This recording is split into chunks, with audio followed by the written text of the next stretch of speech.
চরম অপমান। আলোচনার টেবিলে গেল না ইরান, ইসলামাবাদে বসে খালি হাতে ফিরছে আমেরিকা।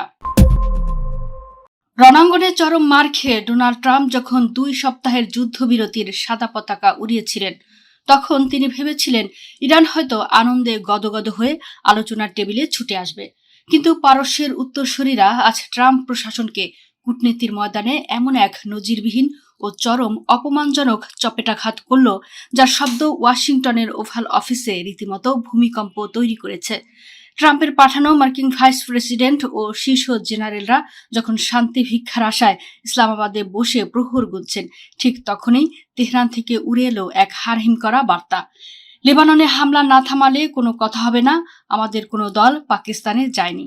10 এপ্রিল শুক্রবার পশ্চিমা মিডিয়াগুলো যখন ট্রাম্পের মুখ বাঁচাতে ভুয়া খবর ছড়াচ্ছিল যে ইরানের আলোচক দল আমেরিকার সাথে চুক্তির জন্য ইসলামাবাদে পৌঁছে গেছে, ঠিক তখনই সেই মিথ্যাচারের বেলুন ফুটো করে দেয় ইরানের আধা সরকারি ও অত্যন্ত প্রভাবশালী সংবাদ সংস্থা তাসনিম নিউজ।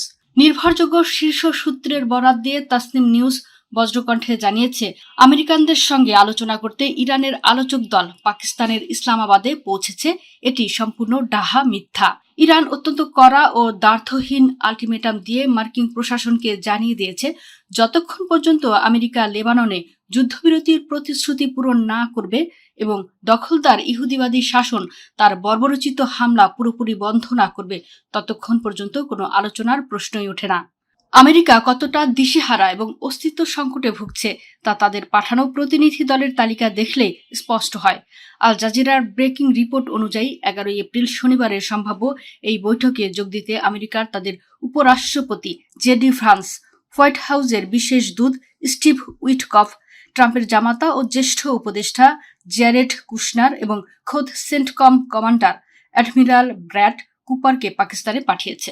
কিন্তু ইতিহাসের সবচেয়ে বড় ট্র্যাজেডি হলো, যাদের সাথে আলোচনা করতে এই মার্কিন মহারথীরা ছুটে এসেছেন, সেই ইরানের পার্লামেন্ট স্পিকার মোহাম্মদ বাঘের গালিবাফ বা পররাষ্ট্রমন্ত্রী আব্বাস আরাঘচি ইসলামাবাদে পাই রাখেননি। বিশ্বের তথাকথিত সুপার পাওয়ার আজ একটি দেশের পররাষ্ট্রমন্ত্রীর জন্য অপেক্ষা করে চরম অপমানে খালি হাতে বসে আছে।